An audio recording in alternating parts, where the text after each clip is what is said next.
Hi అండి. ఇది ఉదయం కటింగ్ చేసిన బ్లౌజు అయితే ఒక స్టూడెంట్ అయితే వస్తుందండి, స్టిచ్చింగ్ నేర్చుకుంటుంది. అయితే తనతో స్టిచ్చింగ్ చేయిస్తున్నా. చూడండి, తనకు ఆల్రెడీ వచ్చు. అయితే కొంచెం cutting, new method cutting, perfect fitting కావాలి, కటింగ్ కావాలి అని చెప్పి వచ్చిందనమాట.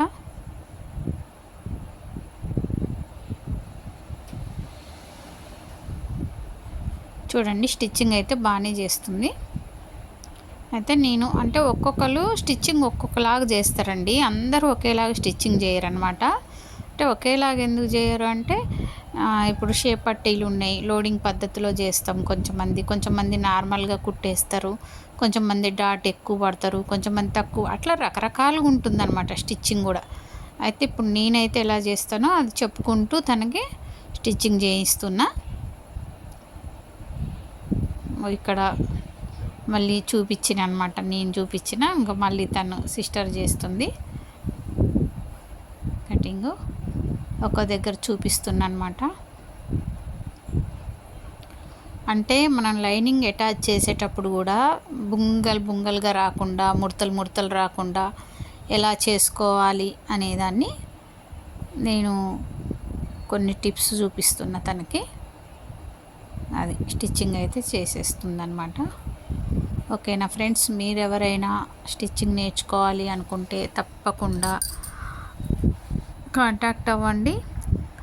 జుబ్బా నుంచి కోర్సు నేర్చుకోవాలని ఉంటే అలా నేర్చుకోవచ్చు, లేదా ఓన్లీ బ్లౌజెస్ నేర్చుకోవాలంటే అలా కూడా నేర్చుకోవచ్చు. మీ ఇష్టం, మీకు ఎలా నేర్చుకోవాలని ఉంటే అలా నేర్చుకోండి.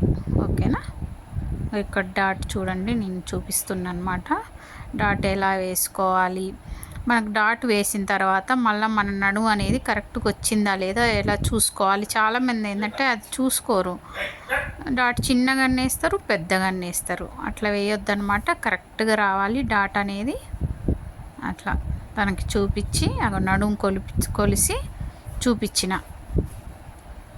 చూపించి వేపిస్తున్నా అనమాట.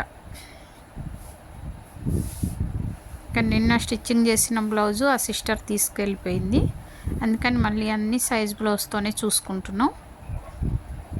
ఏ బ్లౌజ్ అయినా ఏం లేదండి, మన పద్ధతిలో మనం కుట్టుకుంటూ వెళ్ళిపోవాలి.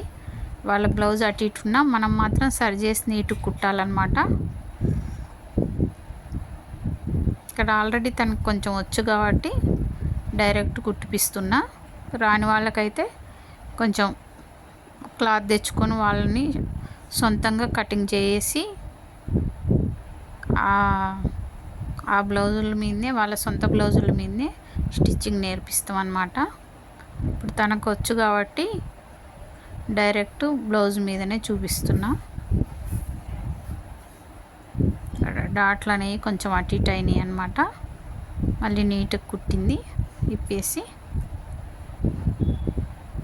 అట్లా నడుము అవి కరెక్ట్గా వచ్చిందా లేదా, ఆర్మ్ హోల్ రౌండ్లో డాట్ వేసిన తర్వాత మళ్ళీ మనకు కావాల్సిన ఆర్మ్ హోల్ రౌండ్ వచ్చిందా తగ్గిందా అవన్నీ చూసుకోవాలి.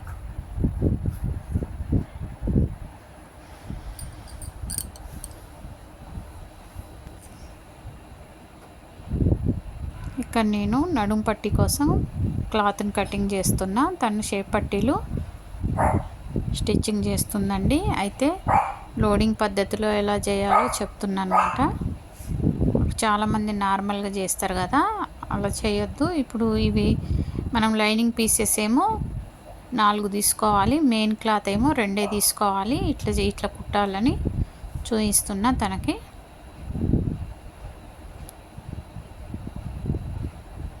అయితే ఇట్లా యారో మార్క్ వేసిన మీరు గమనిస్తే, యారో మార్క్ ఉంది చూసిరా, అట్లా వేసుకోవడం వల్ల మనము రెండు ఒకే వైపు రాకుండా అటొకటి ఇటొకటి కరెక్ట్గా వస్తుందండి. అలా వేసుకోకపోతే ఇప్పుడు కొత్తగా కుట్టేవాళ్ళు ఏంటంటే ఇప్పి మళ్ళీ కుట్టి అయ్యో రెండు ఒకే వైపు వచ్చినాయి అని అట్లా ఇబ్బంది పడుతూ ఉంటారు.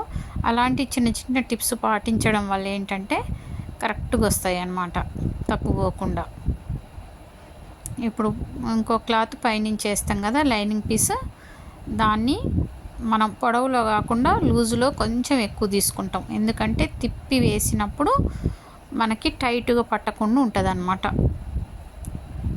ఇట్లా రెండు ఎదురెదురు కావాలని చెప్తున్నా. తను ఇట్లా వేయదంట, తను వేరేలాగా వేస్తుందంట. అయితే అట్లా వేయొద్దు, ఇట్లా వేయాలని చూపిస్తున్నా అనమాట. అంటే స్టిచ్చింగ్ ఇప్పుడు ఈ షేప్ పట్టీలు కూడా ఒక్కొక్కరు ఒక్కలాగా వేస్తారండి. ఇట్లా వేయొద్దని ఇట్లా వేయాలని చూపిస్తున్నాను అనమాట నేను.